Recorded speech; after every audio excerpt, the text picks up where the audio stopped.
going on.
These are the journalisms by way of critical aggregation, illuminated from the analytical research of a historiographer, neither from the Oriental nor the Occidental.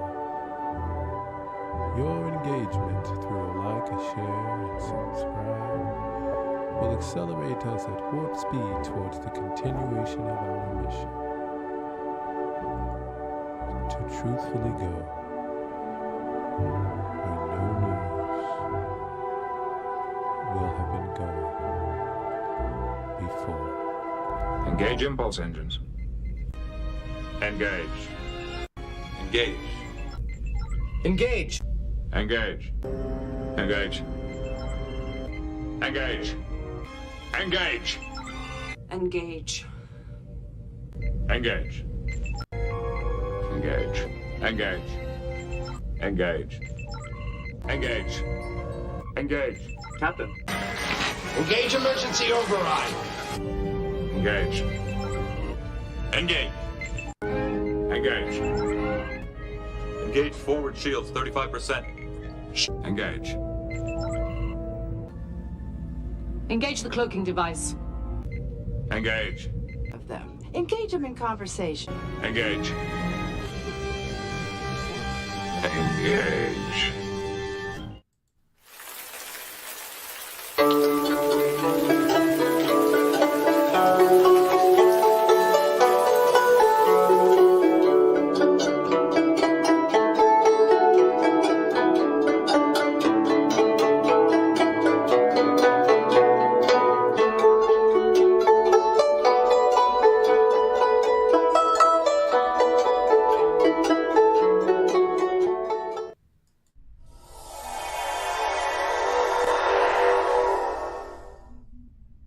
Turkiye occupation of Syria discussed by Assad and Putin. Watch this space.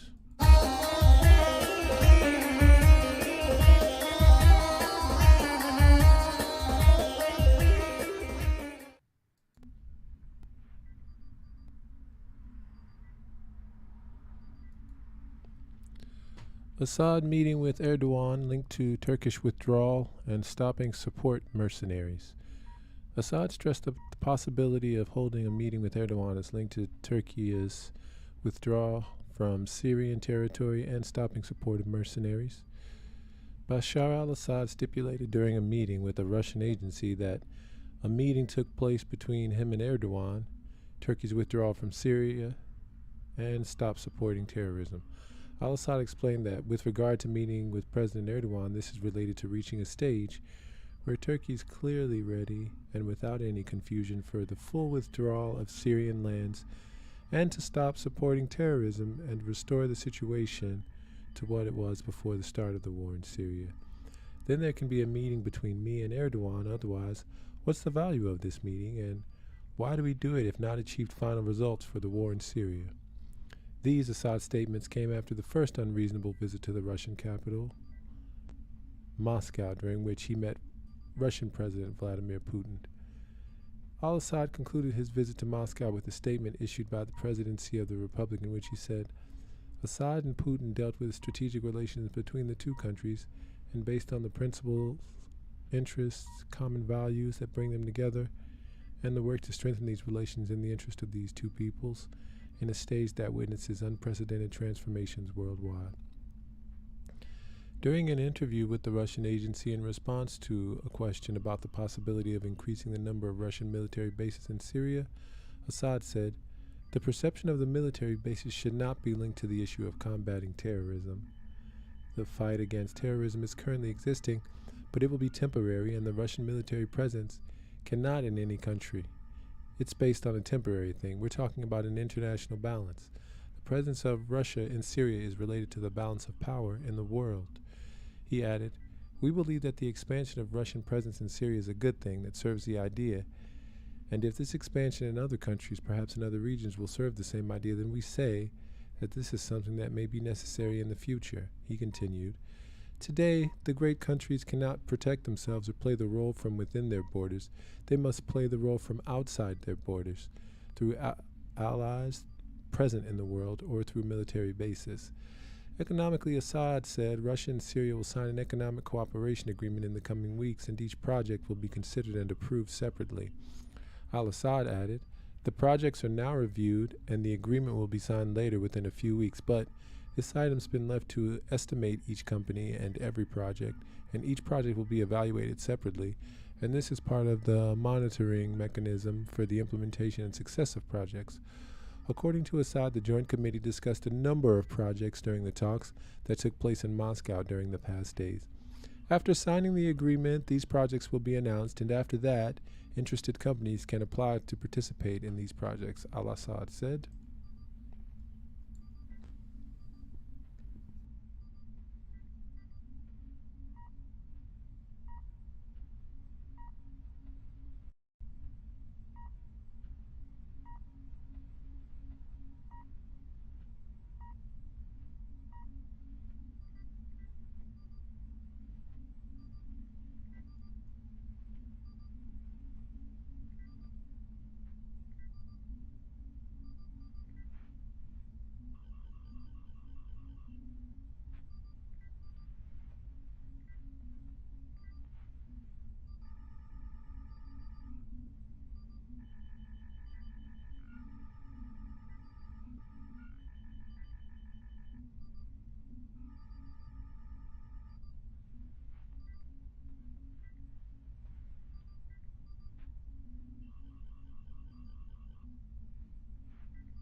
And from Digital Journal, Putin hails Assad ties at talks with Turkey mend brewing.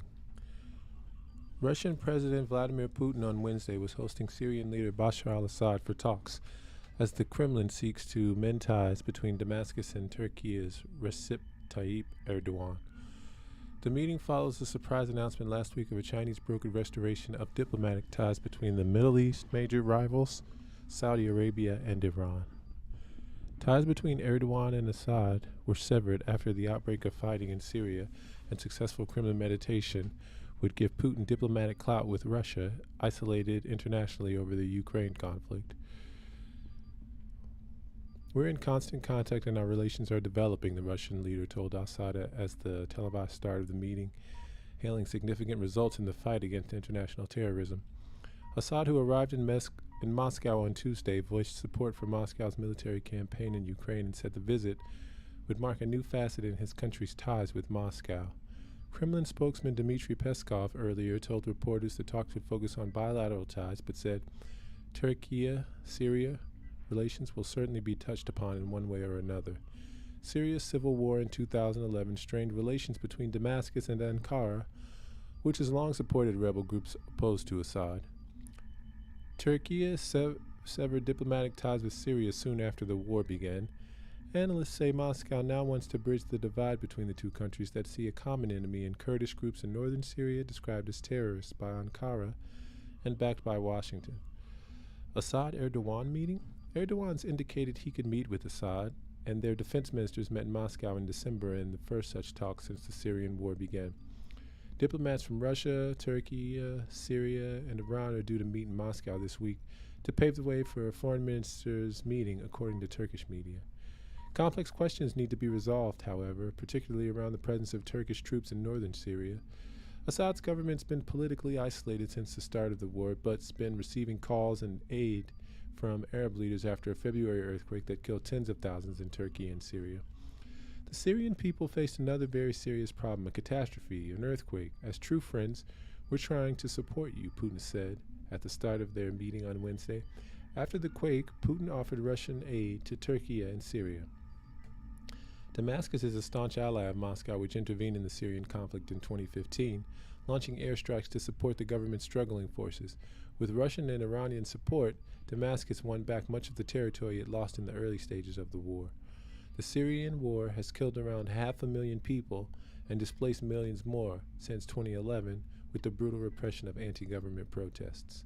Assad last visited Moscow in September 2021 when he also met Putin.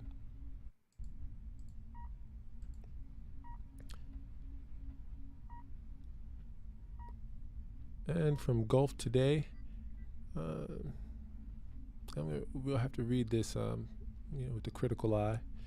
Syrian President Assad offers support to Putin in Ukraine conflict. Syrian President Bashar al-Assad on Wednesday offered Russian President Vladimir Putin his support in the conflict in Ukraine. In a televised meeting with Putin in the Kremlin, Assad said Russia was fighting neo-Nazis and old Nazis in Ukraine, according to a Russian translation. Without offering evidence, Assad said the West had taken in old Nazis and was now giving them support. I mean, what evidence do you need? What evidence do you need? This is what I'm talking about. I may make it through the next couple of paragraphs of this, but if I feel offended in any way, I'm definitely going to point it out, and I may stop. Kiev and the West say Russian accusations that Ukraine had become a hotbed of Nazism and Russophobia are a baseless pretext for an unprovoked war of aggression in Ukraine. This is an opinion piece, and I'm not reading it. Okay, so let's see. The Moscow Times. Putin eyes rapprochement between Syria and Turkey at Assad meeting. Russian President Vladimir Putin hosted Syrian leader Bashar al-Assad for talks on Wednesday as the Kremlin sought to mend ties between Damascus and Turkiye's Recep Tayyip Erdogan. The meeting follows a surprise announcement last week of Chinese-brokered reestablishment of diplomatic relations between Middle Eastern rivals Saudi Arabia and Iran. Ties between Erdogan and Assad were severed after the outbreak of the civilian war, and a successful Kremlin mediation would lend Putin much-needed diplomatic kudos at a time when Russia's increasingly isolated over its invasion of Ukraine. We're in constant contact and our relations are developing, the Russian leader told Assad at the televised start of their meeting, hailing significant results in the fight against international terrorism. Assad, who arrived in Moscow on Tuesday, voiced support for Moscow's military campaign in Ukraine and said the visit would mark a new facet in his country's ties with Moscow. Kremlin spokesman Dmitry Peskov told reporters earlier that his talks would focus on bilateral ties, but said that Turkiye-Syria relations will certainly be touched upon in one way or another. Russia sending aid to Turkiye-Syria after devastating earthquake. The start of Syria's civil war in 2011 strained relations between Damascus and Ankara, which has long supported so-called rebel groups opposed to Assad, and led Turkey to sever diplomatic ties with Syria soon after the war began. Analysts say Moscow now wants to bridge the divide between the two countries, both of whom see Washington-backed Kurdish groups in the northern Syria as a common enemy. Erdogan's indicated he could meet with Assad, and their defense ministers met in Moscow in December in the first such talks since the Syrian war began. Diplomats from Russia, Turkey, Syria, and Iran are due to meet in Moscow this week to pave the way for a foreign ministers' meeting, according to Turkish media. Complex questions need to be resolved, however, particularly around the presence of Turkish troops in northern Syria. Assad's government's been politically isolated since the start of the war, but he's been receiving calls and aid from Arab leaders after a February earthquake that killed tens of thousands in Turkey and Syria. The Syrian people faced another very serious problem, a catastrophe, an earthquake. As true friends, we're trying to support you, Putin said at the start of their meeting on Wednesday. After the quake, Putin offered Russian aid to Turkey and Syria. From IrishiVideos.com, Assad visits Moscow for talks on Turkey-Syria ties.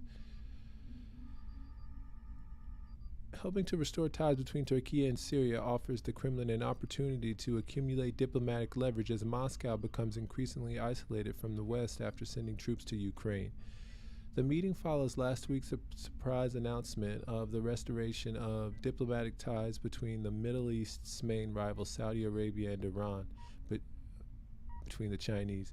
And again, I'm at the point now where I really can spot these really early, this language that is biased. And so just the use of the term Middle East here is problematic. And then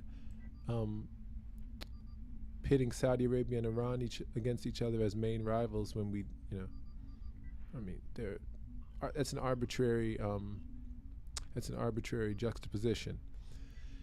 I'll continue here, and if there are issues, I'll let, that's what this is all about. We have to unpack it You know, we can't just read it blindly, right? So let's try and unpack that for a second. Let's try and de-emotionalize this for a second. Let's try and intellectualize this for a second. Let's try and rationalize this for a second. Iran, Saudi Arabia to restore relations in China mediation. Kremlin spokesman Dmitry Peskov told reporters that the meeting between Putin and Assad, who arrived in Moscow on Tuesday evening, was due to begin at around 12 GMT. At the forefront of the talks are bilateral relations between Syria and Russia, Peskov said, adding that Turkey-Syria relations will certainly be touched in one way or another. Syria's civil war broke out in 2011, has strained relations between Damascus and Ankara, which has long supported rebel groups, so-called rebel groups opposed to Assad. Turkey has severed diplomatic relations with Syria soon after the war began, but experts have said Moscow wants to bridge the gap between the two countries, which see a common enemy in Kurdish groups in northern Syria described as terrorists by Ankara and backed by Washington. Turkish President Recep Tayyip Erdogan has recently indicated he may meet with Assad to discuss reviving ties, and their defense ministers met in Moscow in last December for the first such talks since the Syrian war began. Diplomats from Russia, Turkey, Syria, and Iran are due to meet in Moscow this week, according to Turkish media. Assad's government's been politically isolated since the war began, but he's received calls and aid from Arab leaders since an earthquake in February that killed tens of thousands in Turkey and Syria. Damascus is a staunch ally of Moscow, which intervened in the Syrian conflict in 2015 and launched airstrikes to support government forces.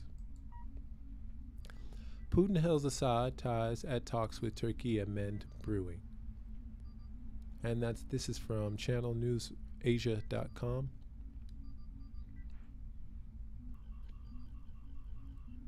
Russian President Vladimir Putin on Wednesday was hosting Syrian leader Bashar al-Assad for talks at the Kremlin seeks to mend ties between Damascus and Turkey's Recep Tayyip Erdogan. The meeting follows the surprise announcement last week of Chinese brokered restoration of diplomatic ties between major rivals Saudi Arabia and Iran. Ties between Erdogan and Assad were severed after the outbreak of fighting in Syria, and successful Kremlin mediation would give Putin diplomatic clout with Russia isolated internationally over the Ukraine conflict. We're in constant contact and our relations are developing, the Russian leader told Assad as the televised started the meeting, hailing significant results in the fighting against international terrorism. Assad, who arrived in Moscow on Tuesday, voiced support for Moscow's military campaign in Ukraine and said the visit would mark a new facet in his country's ties with Moscow.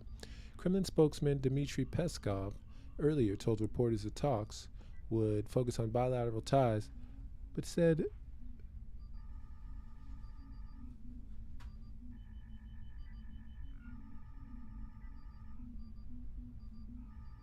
he said Turkey-Syria relations will certainly be touched upon in one way or another. Syria's civil war in 2011 strained relations between Damascus and Ankara, which has long supported rebel groups opposed to Assad. Turkey has severed diplomatic ties with Syria soon after the war began. Analysts say Moscow now wants to bridge the divide between the two countries that see a common enemy in Kurdish groups in northern Syria described as terrorists by Ankara and backed by Washington. Putin hosts Assad for talks in Moscow. Russian President, this is from internationalnews.com, actually thenews.com.pk. Russian President Vladimir Putin on Wednesday was hosting Syrian leader Bashar al-Assad for talks as the Kremlin seeks to mend ties between Damascus and Turkey's Recep Tayyip Erdogan. This meeting follows a surprise announcement last week of Chinese brokered restoration of diplomatic ties between the Middle East's major rivals Saudi Arabia and Iran. Ties between Erdogan and Assad were severed after the outbreak of fighting in Syria, and successful Kremlin mediation would give Putin diplomatic clout with Russia. We're in contact with our relations, and our relations are developing, the Russian leader said. Erdogan's indicated he can meet with Assad, and their defense ministers met in Moscow in December in the first such talks since the Syrian war began. Diplomats from Russia, Turkey, Syria, Iran are due to meet in Moscow this week to pave the way for a foreign ministers meeting, according to Turkish media.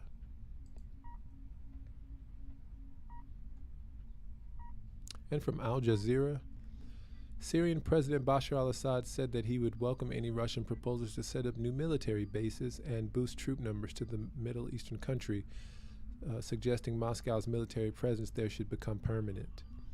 When Russia intervened in the war in Syria in 2015, 4 years after protests began in the country, it helped tip the balance in al-Assad's favor, ensuring the Syrian leader's survival despite Western demands that he be toppled. Al-Assad, who met President Vladimir Putin in the Kremlin on Wednesday, has supported Moscow's war in Ukraine and told Russia's state news agency RIA that Damascus recognizes the territories claimed by the Kremlin in Ukraine. Syria, al-Assad said, would welcome any Russian proposals to set up new military bases and boost Russian troop numbers, and said they need not be temporary. We think that expanding the Russian presence in Syria is a good thing, al-Assad told RIA in an interview published on Thursday. Russia's military presence in any country should not be based on anything temporary. We believe that if Russia has the desire to expand bases or increase their number, it's a technical or logistical issue. Al-Assad's years as president have been defined by the conflict that began in 2011 with peaceful protests before spiraling into multi-sided conflict that's fractured the country and drawn in foreign friends and enemies. He's retaken territory from the opposition with the help of Russia and Iran, but all three have been accused by human rights groups of crimes, war crimes specifically. Alongside the Maimim air base from which Russia launches air attacks in support of al-Assad, Moscow also controls the Tartus naval facility in Syria, its only naval foothold in West Asia.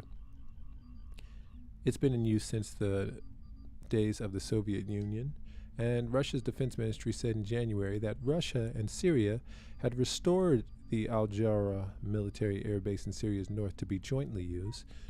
The small base east of Aleppo was recaptured from Islamic State fighters in 2017. In Moscow, al-Assad thanked Putin for the help Russia had given to Syria after last month's devastating earthquake. Syria stood beside Russia on the issue of Ukraine, al-Assad said. Because this is my first since the start of the special military operations in Ukraine, I'd like to repeat the Syrian position in support of this special operation, al-Assad told Putin, according to a Kremlin transcript.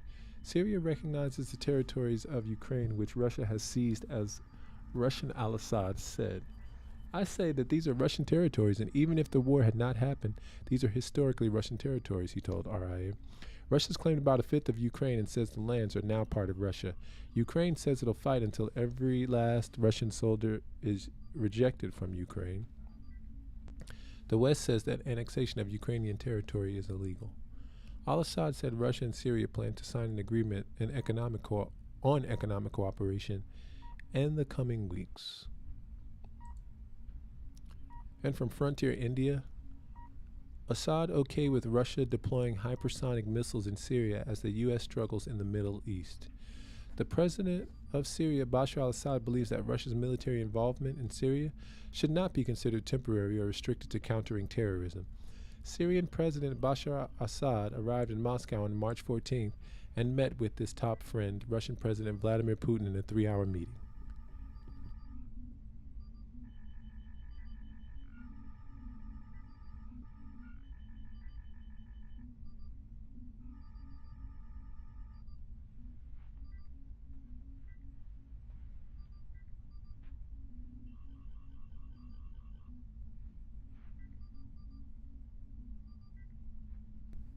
And concerning the political element, the question of military bases and countering terrorism should not be connected at all. The struggle against terrorism is the focus of today's conversation, but this focus is only transitory, Assad told RIA Novosti, adding that there's no reason for the Russian military presence in the country to be based on anything that is merely temporary.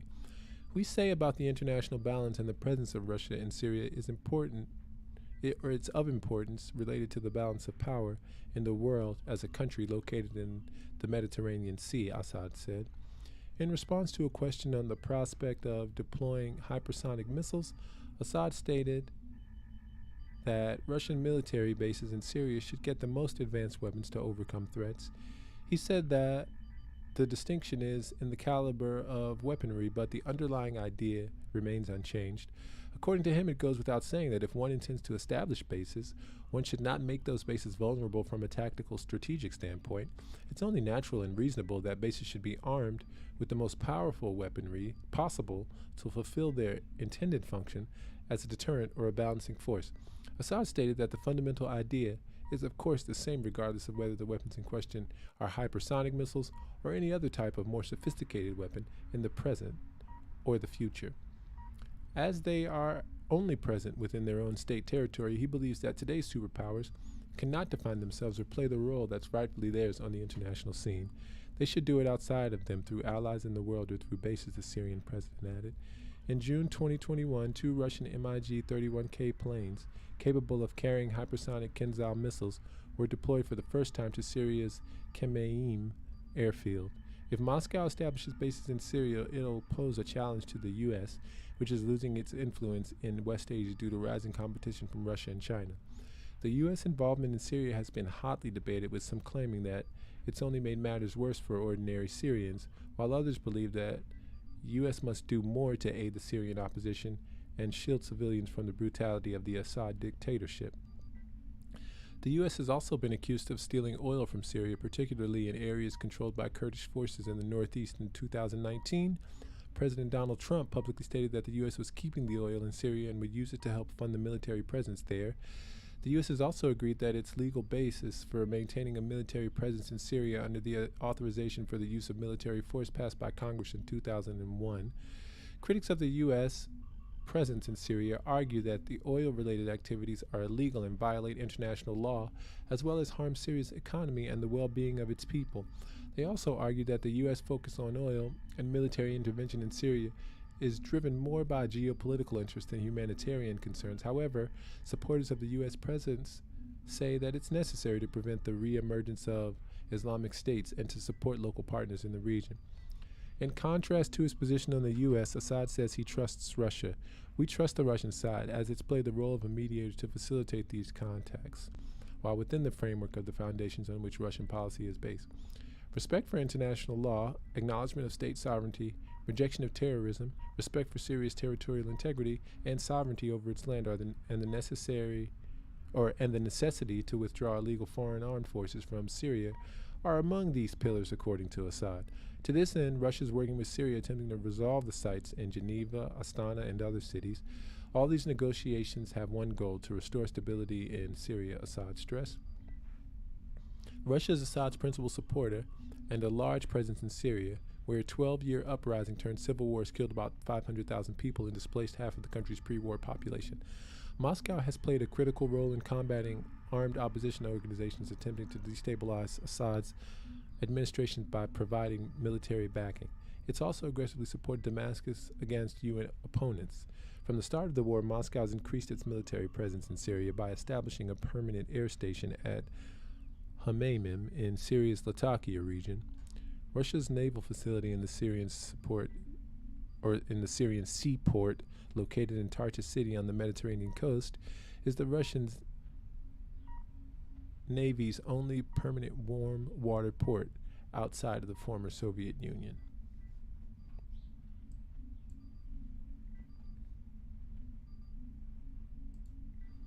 And here's the meeting with Assad and Putin.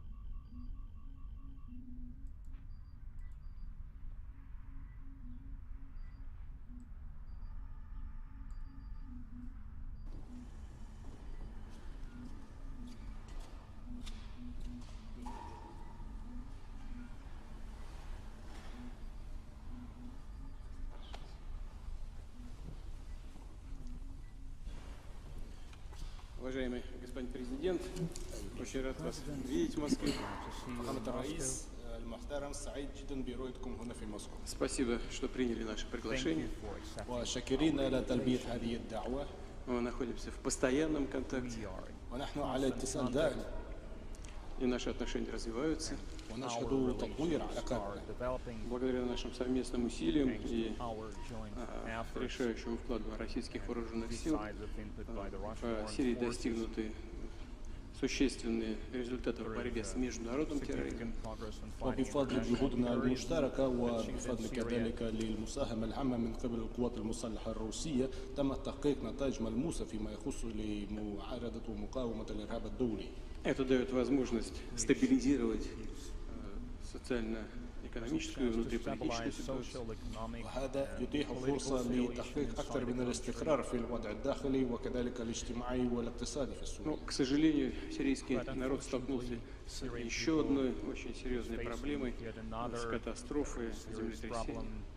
ومع الأسف الشديد فإن الشعب السوري واجه مشكلة إضافية وهي متماثلة بالكارثة من الزلزال المؤخر. Это, конечно, усугубляет ситуацию. وهذا يزيد سوءا للوضع. Мы, как настоящие друзья, пытаемся вас поддержать, как вы знаете, работали и наше подразделение по линии Министерства по чрезвычайным ситуациям и представители вооруженных сил, также носятся борьбу с последствиями землетрясения. وكما تعرفون نحن كأصدقاء مخلصين نقوم بكل ما في وسعنا لمساعدة وتسهيل المعاناة للشعب السوري ولقد قام تقديم مثل هذه المساعدة على مستوى وزارة الطوارئ الروسية والقوات المسلحة الروسية وكذلك الذين هم متواجدون في سوريا. Но, несмотря ни на что, тем не менее, наши отношения развиваются, в том числе и в экономической сфере. За прошлый год зафиксирован 7% рост. ورغم كل هذه المساعد نشهد تطوير بعلاقاتنا الاقتصادية وفي نتائج السنة الماضية يمكننا أن نسجل زيادة 7% من الحجم التبادل التجاري. И в следующем году мы отмечаем 80-летие со дня установления дипломатических отношений. في السنة القادمة فسوف نحتفل بذكرى 80 لإقامة علاقات دبلوماسية بين البلدين. Сегодняшнюю нашу работу я предлагаю провести два этапа. На первом этапе вместе с нашими коллегами содействуем. أما جدول الأعمال هذا فاقتراح مني أن نفصلها إلى جزئين، الجزء الأول بمشاركة الزملاء من مختلف الوزارات والهيئات. И затем уже у нас будет возможность в ходе рабочего завтрака поговорить уже тет-а-тет. وبعد ذلك الجزء الثاني المتماثل في مأدبة الغداء ونحن نتبادل الآراء وجها لوجه. Есть все возможности обсудить практически все наиболее важные темы нашего сотрудничества. هناك فرصة للمناقشة المفصلة لكافة المواضيع التي تهم الطرفين. Я очень рад вас видеть. Добро пожаловать. وسعيد جدا برؤيتكم فخامة الرئيس. أهلا وسهلا. شكرا لكم سيادة الرئيس. وأنا سعيد اليوم أن أكون في موسكو ونلتقي لكي نناقش الكثير من الملفات الهامة المطروحة أمام دولتين. Я тоже очень доволен пробивать в Москве сейчас и обсудить разные вопросы, которые перед нами.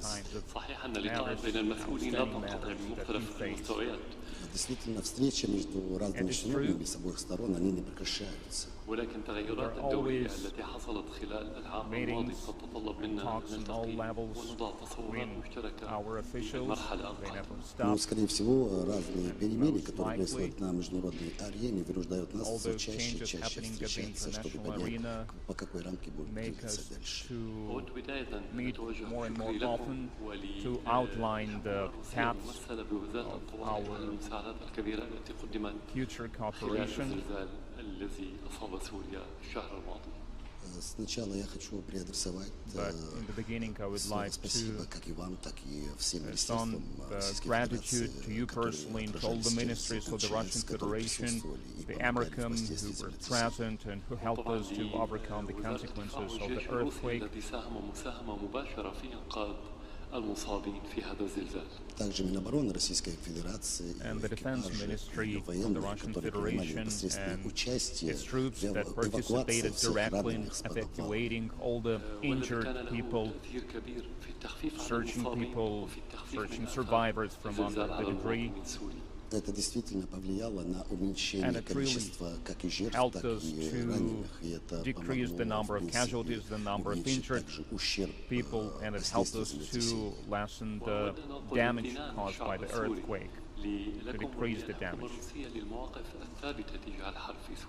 I would like to redirect the gratitude of the Syrian people for your firm position, firm stance of the Russian Federation on the international arena. Эти позиции, которые исходят из суверенитета Сирийской Арабской Республики, единства ее земель, отражение террора и также отталкивание всех иностранных наземных вооруженных сил, которые там находятся. Foreign armed forces that are present there.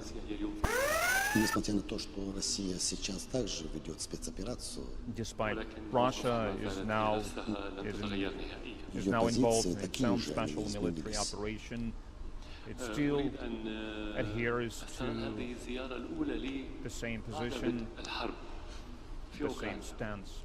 Сейчас я хочу воспользоваться моментом, потому что это мой первый визит после спецоперации на Украине.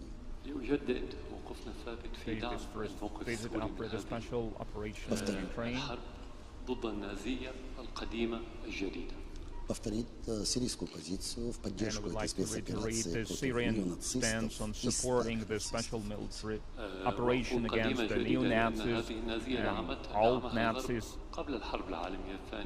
واحتضن قادتها بعد الحرب والآن هو يستمر في دعمهم كما كان سابقا. And I'm saying that these are both old and new Nazis because the West, they had old type of Nazis in their lands before, and now they are supporting the new type of Nazis. Let's try and unpack that for a second. Let's try and de-emotionalize this for a second. Let's try and intellectualize this for a second. Let's try and rationalize this for a second.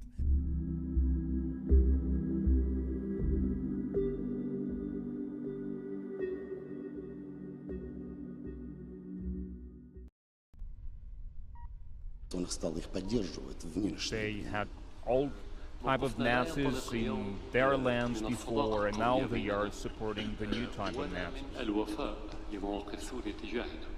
Наша позиция не исходит только из-за дружбы между нами и we are saying this, we are expressing this position not only because we have friendly relations, not only because we are loyal to you. Наша позиция исходит от того, что мир действительно сейчас нуждается в принимал старых нацистов у себя на земле, сейчас он стал их поддерживать в нынешнем.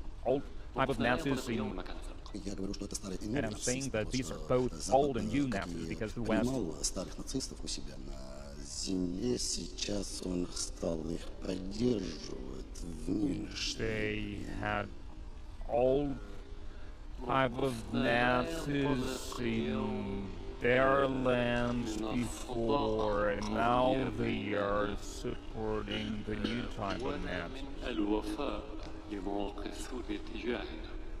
Наша позиция не исходит только из-за дружбы между нами и we are saying this, we are expressing this position not only because we have friendly relations, not only because we are loyal to you. Наша позиция исходит от того, что мир действительно сейчас нуждается в стабилизации, because the world really needs stability now. Otherwise, it is going to cause some really large-scale disaster. والذي كان من أفضل الاجتماعات التي تمت خلال السنوات الماضية. Я очень доволен результатами встречи разных наших министерств на протяжении прошедших 3 дня. Я их оцениваю как лучшие встречи, которые происходили за прошедшие годы. See them as some of the best meetings that we've had in the recent years. And I think about the results that were reached by both parties this time will help us to strengthen our financial and economic relations and to implement all the words, to turn all the words to practice, to real things. President, for this invitation. And once again, I would like to reiterate that this visit will help us to open a new aspect of our relations, future relations between Russia and Syria. And this visit will allow us to achieve real practical results that will help us to continue to build our cooperation in the future. So I suggest starting. Watch this space. More news coming up.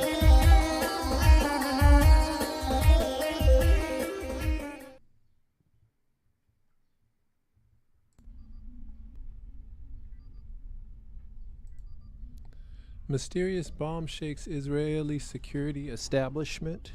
The explosive device that was planted on the side of the Route 65 highway in Megiddo has been described as very sophisticated in nature and doesn't resemble those used by Palestinians in the occupied West Bank. A mysterious roadside bomb at the Megiddo Junction in northern Israel on 13 March preoccupied the Israeli security establishment, which has placed the incident under heavy gag orders and refused to publish specific details on the subject due to its sensitive nature. According to the Times of Israel, police and medics reported that the explosion took place around 6 a.m. on the Route 65 highway at the Megiddo Junction near the Megiddo prison, leaving a young man badly injured after the bomb exploded near his car. The victim, 21-year-old Sharif al-Din from the northern Arab village of Salem, is being treated at Rambam Hospital in Haifa and said to be in serious condition after suffering from shrapnel to his entire body, including his head, according to medical officials. Official Israeli sources have said that the victim may not have been the intended target, as the roadside bomb repeatedly planned to target passing soldiers and settlers. The bomb was apparently planted on the side of the highway, which remained closed for nearly 10 hours after the incident. Following the incident, Zionist Defense Minister Yoav Gallant held a series of security meetings that lasted over 24 hours. Additionally, Yedioth Ahronoth reported that the incident is being investigated by the Shin Bet security agency. Israel Con 11 channel reported that most of the details of the case are forbidden to be published according to censorship instructions. The security system is very concerned about the details of the case. This news comes following a series of security incidents over the past week, including multiple explosives found on settler buses in the West Bank settlement of Beitar Illit on 9 March. The same day, 3 resistance leaders were gunned down by Israeli border police in Jenin, and an explosive charge was also found in their car. Back in November of last year, Palestinian resistance carried out twin bombing attacks in Jerusalem that was described by the Shin Bet as complex. The IEDs were placed on the roadside and attempted to target fully occupied buses using a remote detonation mechanism. However, the Megiddo incident in particular has been under heavy censorship by the Israel army, described as a commando operation that's completely unusual in the security establishment, according to Yisrael Hayom. It's still unknown who planned the attack, which involved an elaborate and compact device that doesn't resemble those often used in the occupied West Bank. Hebrew sources compared the explosive device to past roadside bombs used by the Lebanese resistance group Hezbollah against the Israeli army in South Lebanon. Israeli military strategist and former chief of staff, the army Gadi Eisenkot, told Knesset members on 14 March that the Israeli army is at crossroads and we're currently going through one of the most serious security periods since the Yom Kippur War. Expert on Israeli affairs Dr. Adnan Abu Amir said that it's clear that we're facing a dangerous and unusual series of explosive device detonations, which raises questions about who planned it, how it reached the sensitive area, and will the coming days carry other devices.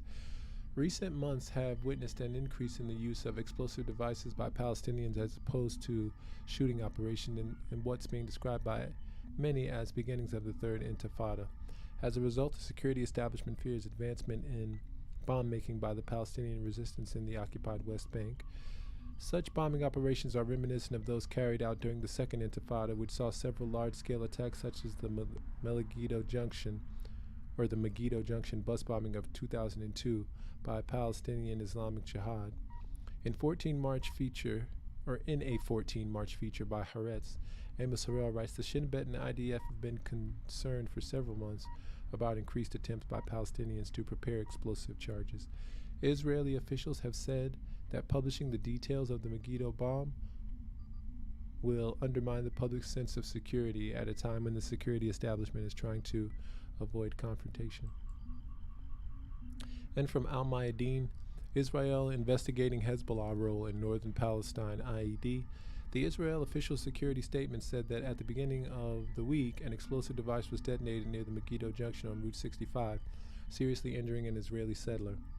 The Israeli occupation forces expressed their suspicion that the Lebanese resistance movement Hezbollah was behind an alleged security incident in northern occupied Palestine earlier this week, in which it infiltrated through the northern borders and detonated an explosive device, according to Israeli media.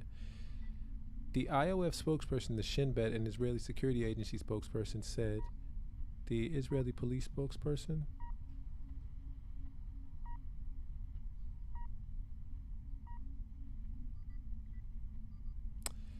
The Israeli police spokesperson and the issued a joint statement claiming that security forces neutralized the perpetrator of the operation.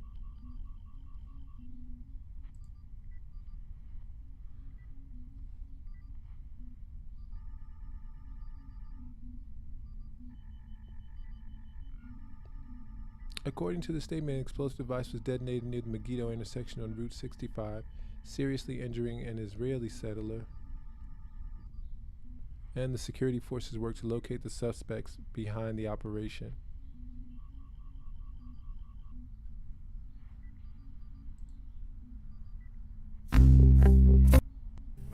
The Shin Bet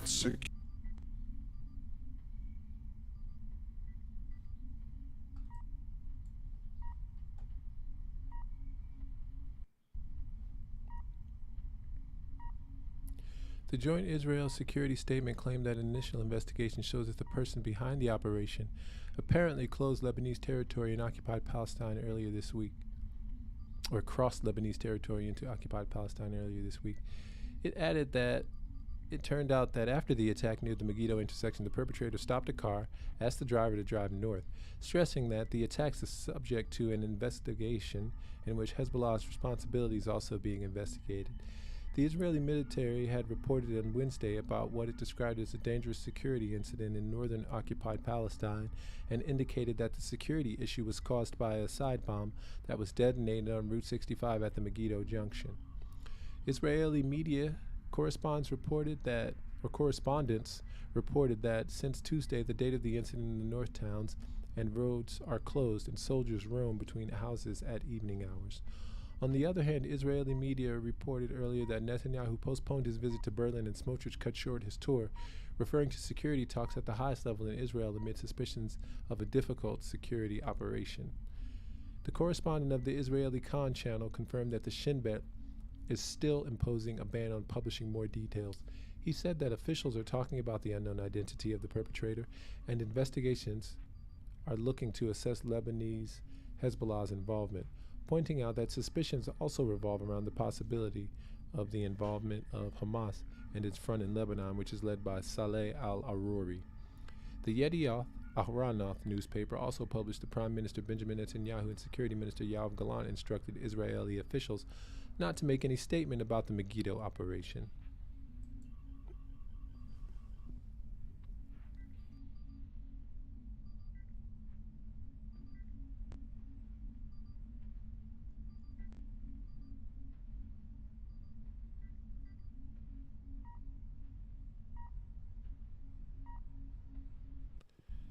And from Al Mayadeen, Megiddo incident exposes dissolution of Israeli unity in Israeli press, or the Israeli press says. The Israeli occupation president Isaac Herzog warns of civil war in Israel. The Israeli occupation president Isaac Herzog confirmed during a speech on Wednesday that the Megiddo incident expresses the enemy's accurate diagnosis regarding the disintegration of the Israeli unity. In his speech to the Israelis, Herzog said that the grave incidents clear evidence that our enemies are well aware of the disintegration of Israeli unity and are acting accordingly. He added that those who think that a real civil war is not imminent have no idea about what's happening with Israel. He also cautioned that civil war is a red line which I will not allow Israel to reach. Herzog considered that Israel is at a crossroads, either a historic crisis or a decisive constitutional moment will emerge.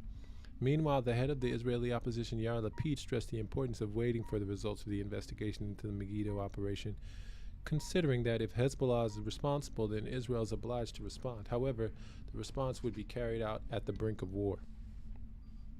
He claimed that officials didn't respond immediately because Israel responds after validating the event itself. However, Lapid underlined, but if we believe that Hezbollah carried out the operation, yet we opted not to respond, then we'll have seriously damaged our deterrence. I mean, also, and there should be more of a penalty for wrongly implicating groups such as Hezbollah. You see, that's the other side of it. Okay, so you opt not to respond, and you'll have seriously damaged your deterrence, right? But you respond wrongly, and you'll have created a false enemy. Sure, well, there's no question that Hezbollah is opposed to Israel, but was it Hezbollah that did it, or is this just propaganda? And is there focus on, an individual when an attempt to focus on a group is occurring? It's just a lack of focus there. Earlier today, the Israeli occupation forces revealed that it suspected that Hezbollah was behind the security incident at the beginning of this week in northern occupied Palestine, during which it's alleged that someone infiltrated the northern borders and detonated an explosive device. And let's be clear, there is no evidence that is everyone from Lebanon in Hezbollah? If everyone from Lebanon is in Hezbollah, then yes, it's true. That person was from Hezbollah.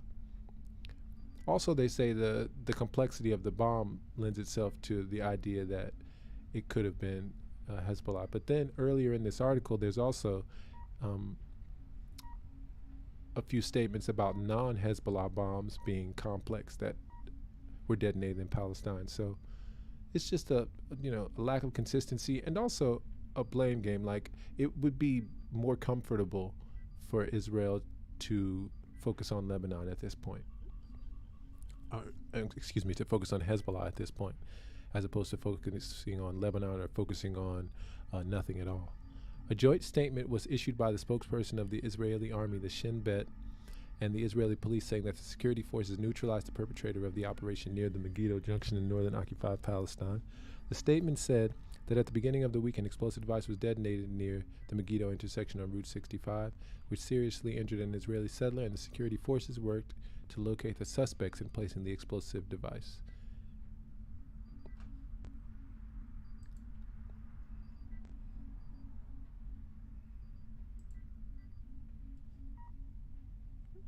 And we'll return with more news.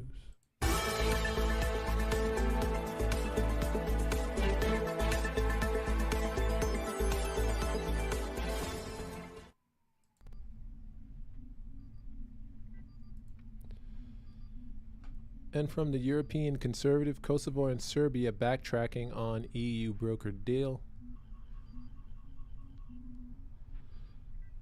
Serbia-Kosovo relations are breaking down once again as both leaders backtrack on their endorsement of the EU-sponsored deal from February, with further talks due on Saturday, March 18th.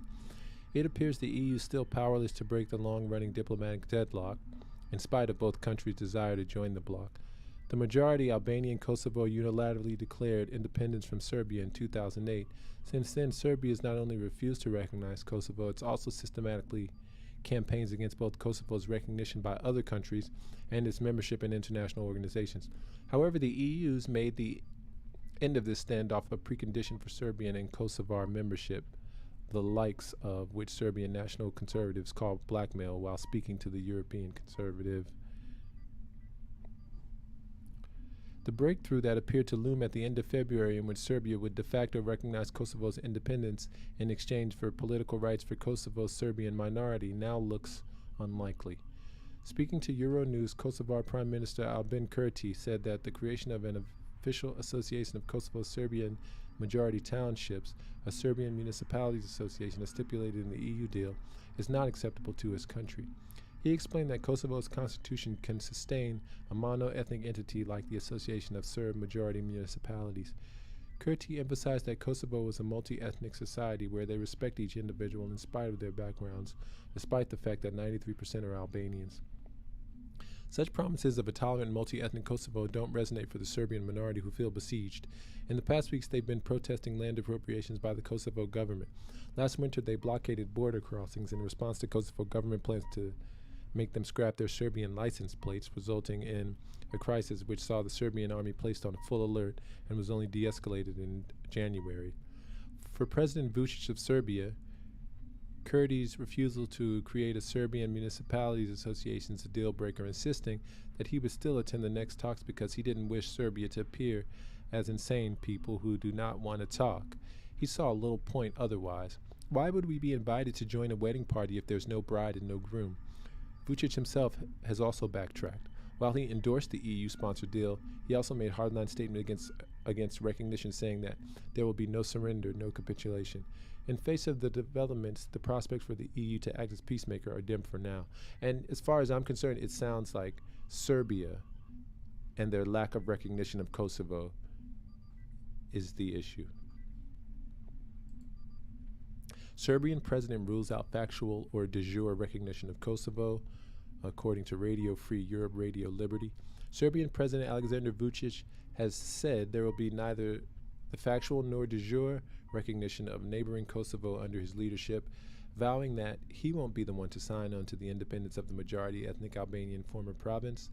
The statements appeared to dash diplomatic momentum after Vučić and the Kosovar Prime Minister Albin Kurti pledged their willingness in Brussels on February 27th to continue the implementation of normalization roadmap known as the Franco-German Plan. I'll not be the one who'll sign the independence of Kosovo, Vučić said on March 11th, according to local news agency Beta, adding that he'd be ashamed to circumvent Serbia. There's no surrender. We'll recognize neither the factual nor de jure independence of Kosovo, but we want peace with the Albanians. We want decent relations, he said, in Vranje, in the south of Serbia. Vučić reiterated the need for the creation by Kosovar authorities of an association of ethnic Serb municipalities to provide a forum for dialogue with the country's Serb minority, as Pristina pledged in a decade-old agreement also mediated by the European Union. Vučić suggested that the association's formation was probably being fulfilled. Pristina dragged its feet on laying the legal foundation for the organization, however, with Kurti suggesting that the ethno-nationality-based solution was not possible.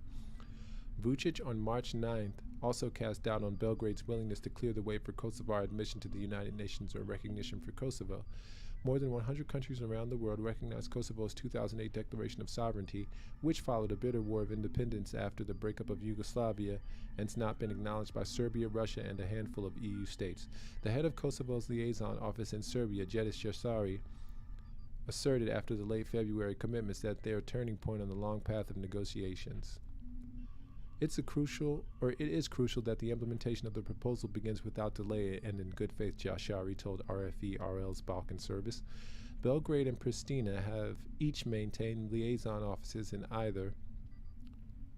the other since the so-called Brussels Agreement in 2013, intended to facilitate normalization, but they don't have formal diplomatic relations. The European Union's representative to the dialogue efforts, Miroslav Lajčák, is due to Belgrade on March 13th. Vučić and Kurti are scheduled to meet in Ohrid in North Macedonia on March 18th. And from Republic World, Germany upbeat on prospect of normalization of ties between Kosovo and Serbia. Kosovo's Prime Minister Albin Kurti and Serbia's President Alexander Vučić are scheduled to meet in North Macedonia. In an interview with RFE-RL on Monday, the German ambassador of Kosovo, John Rode, expressed this belief that all European countries that have yet to recognize Kosovo will do so if progress is made in the normalization of relations between Kosovo and Serbia. Rode specifically noted that he's confident that these EU states, including Greece, Spain, Romania, Slovakia, Cyprus, will ultimately recognize Kosovo if tangible results are achieved in the ongoing normalization process. All of these recognizers have always said that if there's positive dynamic on normalization, they'll rethink their position. To me, it's more or less a slam dunk, the German diplomat, I guess it said. According to Jean Rode, the German ambassador to Kosovo, it's crucial for negotiations to finalize a proposed normalization plan that's currently under consideration. Rode emphasized the importance of not missing the opportunity to reach an agreement, as it could lead to recognition of Kosovo by European countries that have yet to do so. Kosovar Prime Minister and Serbian President are slated to meet. Kosovar Prime Minister Albin Kurti and Serbian President Alexander Vučić are scheduled to meet in North Macedonia this weekend to discuss the implementation of the EU proposal agreed upon in Brussels last month. Rode stressed that time is of the essence and that it's necessary to move beyond crisis management in order to achieve progress. He also noted that EU and the US have invested significantly in the region. The roots of the conflict between Serbia and Kosovo can be traced back to the breakup of Yugoslavia in the 90s. At the time, Kosovo was an autonomous province within Serbia, but the ethnic Albanian majority in Kosovo sought greater autonomy and eventually independence from Serbia. In response to the growing demands for independence, Serbian leader Slobodan Milosevic stripped Kosovo of its autonomous status in 1989, leading to widespread protests and unrest in 1998. The Kosovo Liberation KLA, a militant Albanian separatist group, began an armed insurgence against Serbian security forces in Kosovo. The conflict escalated in 1999 when NATO launched a bombing campaign against Serbia in response to the Serbian crackdown on ethnic Albanians in Kosovo. The bombing campaign ended with withdrawal of Serbian forces from Kosovo and the establishment of the United Nations Interim Administration Mission in Kosovo, which oversaw the administration of Kosovo until its declaration of independence in 2008. Since then, Serbia has refused to recognize Kosovo's independence and maintains that Kosovo is still a part of Serbia. This has led to ongoing tensions and occasional outbreaks of violence between the two sides, including in 2018 when Kosovo imposed a 100% tariff on Serbian goods, leading to a breakdown in talks aimed at normalizing relations between the two sides.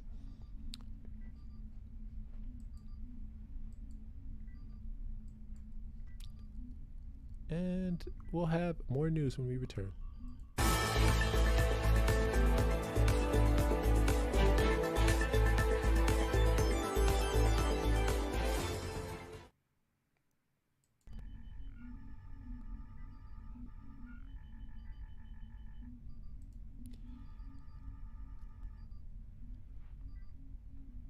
Credit Suisse to borrow up to $54 million from Switzerland's central bank. Credit Suisse will borrow up to 50 billion Swiss francs from the Swiss National Bank under a covered loan facility as well as short-term liquidity facility, the company announced Wednesday. Credit Suisse is one of the only 30 global financial institutions that the International Financial Stability Board has designated as being systematically important, too big to fail, per Axios' Felix Salmon. Credit Suisse's largest shareholder, Saudi National Bank, said earlier Wednesday that it couldn't provide any more capital because of regulations and added that it couldn't own more than 10% of the bank. The protections provided by the Swiss Central Bank are fully collateralized by high-quality assets, per a statement from Credit Suisse.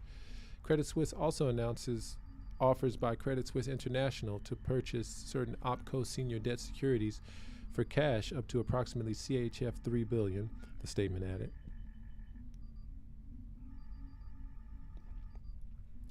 Credit Suisse CEO Ulrich Körner said in a statement that the measures demonstrate decisive action to strengthen the bank as we continue our strategic transformation.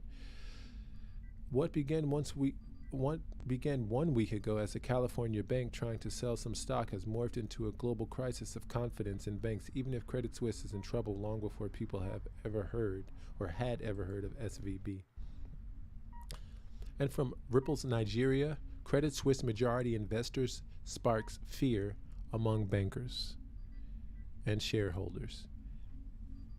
Fear of Credit Suisse going under has gripped the Swiss capital market after its majority shareholder, Saudi National Bank, SNB, said it could no longer provide funds for the Swiss lender.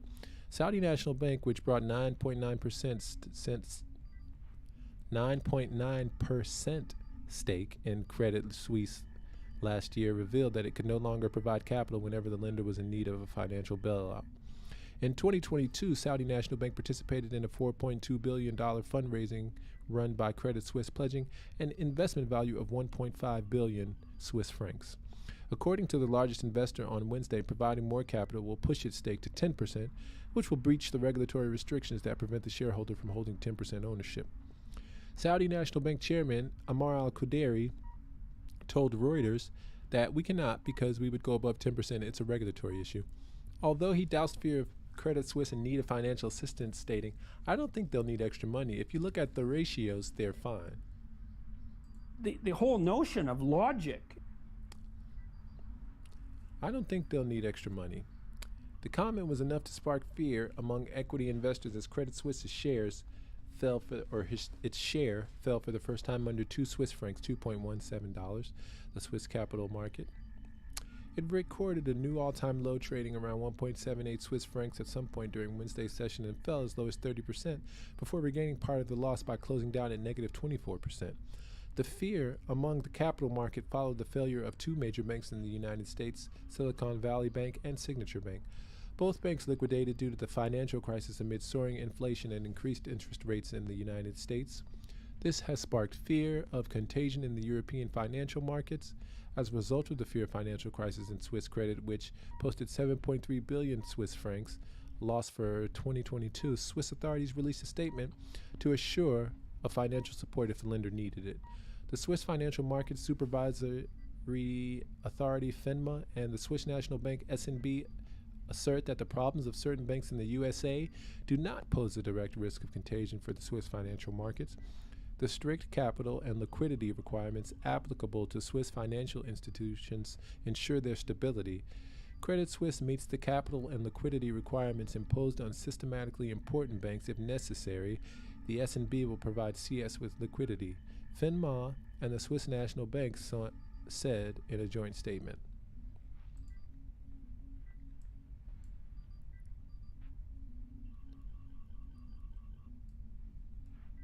And from Financial Times, Europe will simply not allow itself to be overshadowed by the U.S. in a news cycle about banking stresses. Credit Suisse has said it plans to borrow up to 50 billion Swiss francs from the Swiss National Bank in fully collateralized transactions. It's also buying back $3 billion in senior debt securities, according to a statement on its site Thursday morning. The show of support from the SNB, the Saudi National Bank, has in the short term had the requisite effect on the share price. CS is up 22.5% at pixel time, and perhaps more importantly, credit default swap prices on Credit Suisse have fallen back again. Credit Suisse also reminds investors that it's a GSIB and had a liquid coverage ratio of 150% on Tuesday.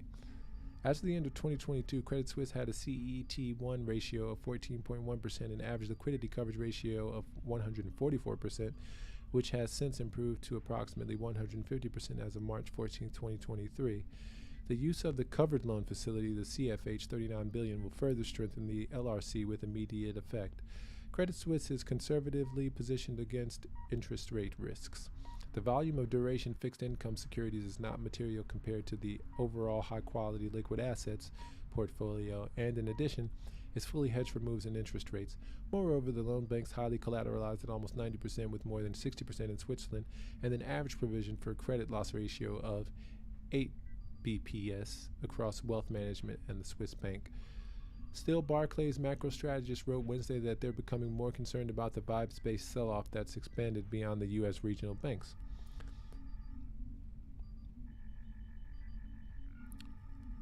Because vibes affects deposits and deposits outflows matter quite a lot too, from Barclays. As our equity and credit analysts covering Credit Suisse also noted, we believe that this crisis is not about asset quality.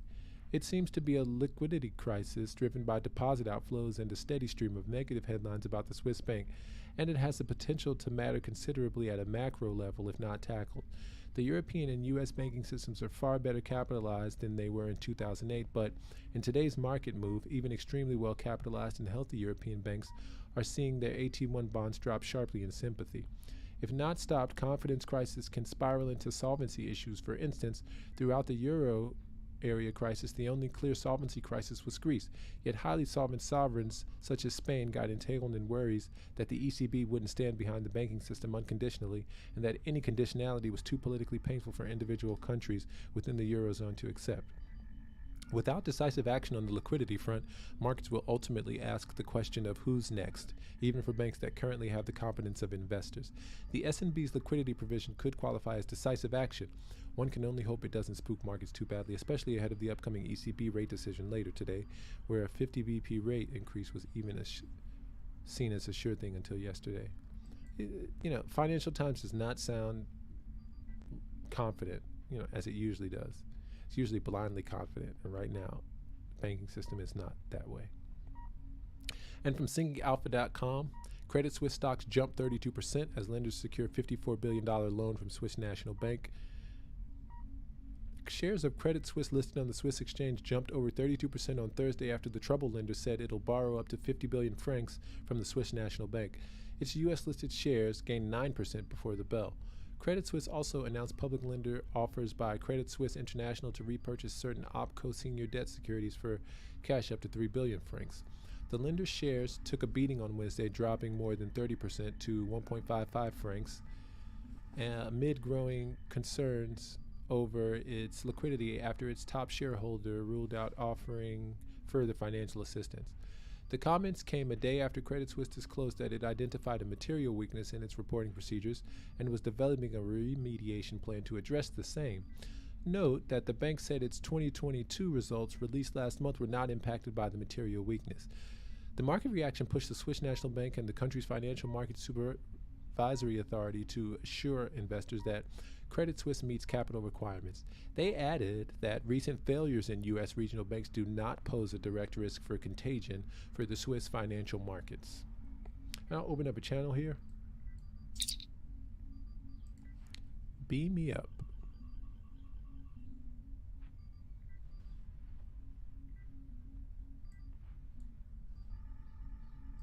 Beam me up, Mr. Spark. Beam me up. Lock on transporters. Beam us up. Beam us up. Quickly. Beam us up home.